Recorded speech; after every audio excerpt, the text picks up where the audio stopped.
অনেক দিন আগের কথা। এক ছিল অপরূপ সুন্দর রাজ্য রূপনগর।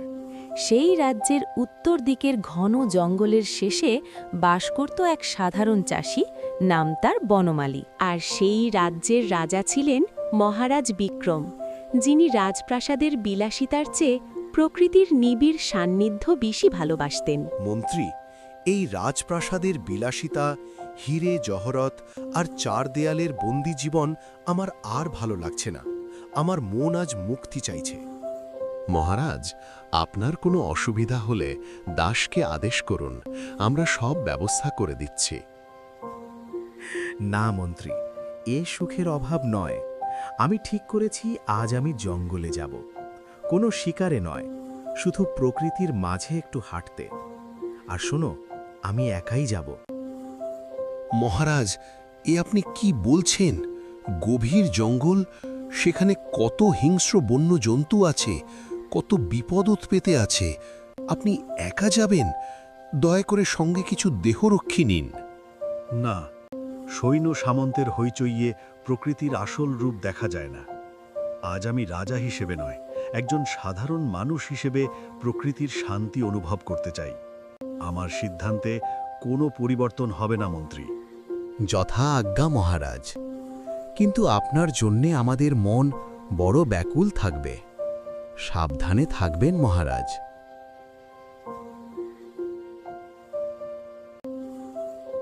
বাহ, বনের এই দিকটা তো বেশ সুন্দর। গাছপালার এমন স্নিগ্ধতা রাজপ্রাসাদে বসে কল্পনাও করা যায় না।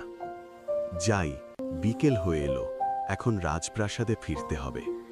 আরে, হঠাৎ করে এমন ঝমঝমিয়ে বৃষ্টি নেমে পড়ল কেন? বিদ্যুৎ চমকাতেও শুরু করেছে। এই গভীর জঙ্গলে এখন আশ্রয় পাবো কোথায়? রাজপ্রাসাদ তো এখান থেকে অনেক দূরে। যাই, একটু এগিয়ে দেখি, যদি কোনো ঘরবাড়ি দেখতে পাই তাহলে আপাতত সেখানেই আশ্রয় নেওয়া যাবে।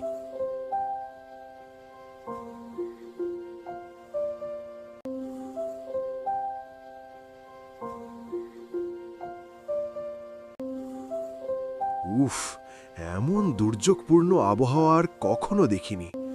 ওই তো দূরে একটা কুঁয়ে ঘর দেখা যাচ্ছে, আমাকে ওখানেই আশ্রয় নিতে হবে।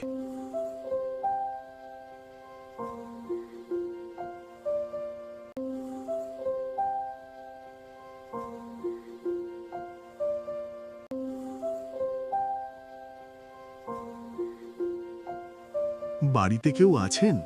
আমি এই বৃষ্টিতে পথ হারিয়েছি, একটু আশ্রয়ের খুব প্রয়োজন। আরে মহারাজ, আপনি এই দুর্যোগের সময় এখানে? আসুন হুজুর, জলদি ভিতরে আসুন। আপনি তো পুরো ভিজে গেছেন।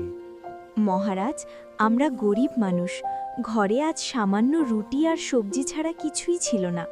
রাজপ্রাসাদের মতো পঞ্চব্যঞ্জন তো রাঁধতে পারিনি। দয়া করে এই অধমের হাতের রান্না গ্রহণ করুন। এই দুর্যোগের রাতে তোমরা আমাকে মাথা গোজার ঠাঁই দিয়েছ, আবার নিজেরা না খেয়ে আমাকে খাওয়াচ্ছ। এর চেয়ে বড় রাজভোগ আর কি হতে পারে? খিদে আমার পেট চুই চুই করছে। ঠিক আছে মহারাজ, খাওয়া দাওয়া শেষ করে এই বিছানায় শুয়ে বিশ্রাম নিন। কাল সকালে উঠে রাজপ্রাসাদে যাবেন।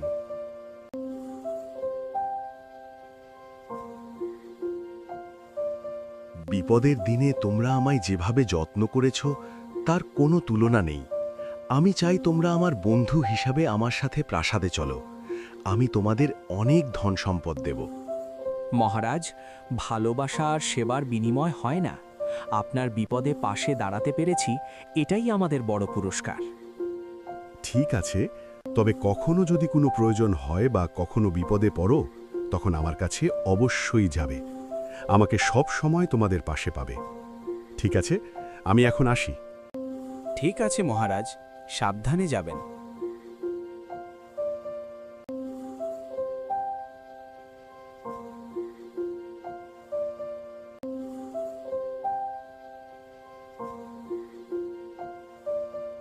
বুঝলে গিন্নি, এইমাত্র দেখে এলাম এবছর অনাবৃষ্টির কারণে কোনো ফসল হয়নি। মাটি ফেটে চৌচির হয়ে গেছে, মাঠ ঘাটে কোথাও জল নেই। হায় গো, দিনকাল যে এমন খারাপ যাবে স্বপ্নেও ভাবিনি। মাঠ ফেটে চৌচির, এক ফোঁটা জল নেই। এবছর আর কিসের ফসল হবে? চাষের জল নেই, ঘরে চালও প্রায় ফুরিয়ে এসেছে। কি করে যে সংসার চালাবো কিছুই ভেবে পাচ্ছি না গো। কিন্তু মনে আছে মহারাজের কথা?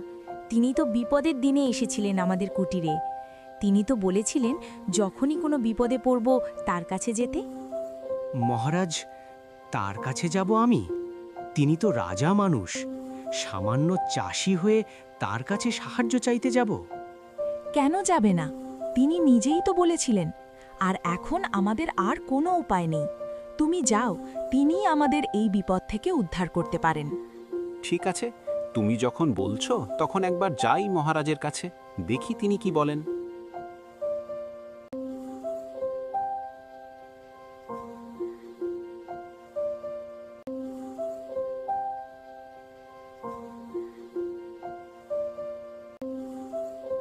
আরে দাঁড়ান দাঁড়ান, কে আপনি? আর কোনো অনুমতি ছাড়াই মহারাজের সভাকক্ষে প্রবেশ করছেন কেন? আমি মহারাজের বন্ধু। আপনারা মহারাজকে গিয়ে বলুন যে মহারাজের এক বন্ধু এসেছে, তার নাম বনমালী। ঠিক আছে, আপনি বাইরে অপেক্ষা করুন, আমি মহারাজের অনুমতি নিয়ে আসছি।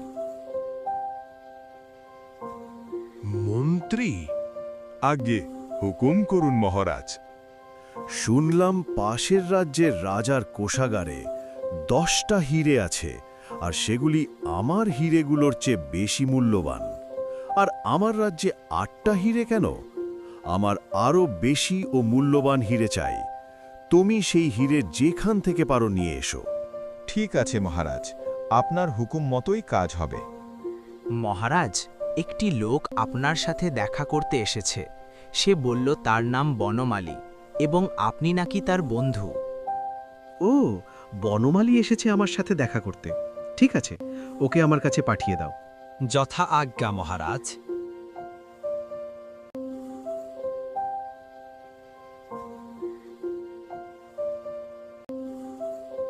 এসো এসো বনমালী, আমার রাজ দরবারে তোমাকে স্বাগত। বলো, তোমার কি চাই? সোনা দানা নাকি মোহর? না মহারাজ, আমি এসেছিলাম সাহায্য চাইতে, কারণ আমি বড় অভাবে পড়েছি। কিন্তু এখানে এসে দেখলাম আপনি আমার চেয়েও বেশি অভাবে আছেন। আমি অভাবী? আমার তো পাহাড় সমান সম্পদ।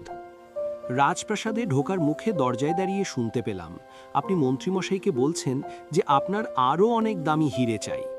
সম্পদ থাকলেও আপনার মন ভরেনি মহারাজ। আপনি আরও পাওয়ার লোভে অস্থির হয়ে আছেন। যার মন ভরে না সে তো সবচেয়ে বড় দরিদ্র।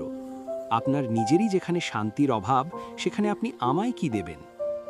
বন্ধু, তুমি আজ আমার চোখ খুলে দিয়েছ। রত্নভাণ্ডার দিয়ে যে জ্ঞান কেনা যায় না, তা আজ আমি তোমার কাছ থেকে প্রমাণ পেলাম। আজ থেকে তুমিই হবে আমার সভার প্রধান উপদেষ্টা। তোমার সন্তুষ্টি আর সরলতাই হবে আমার রাজ্যের আগামী দিনের পথপ্রদর্শক।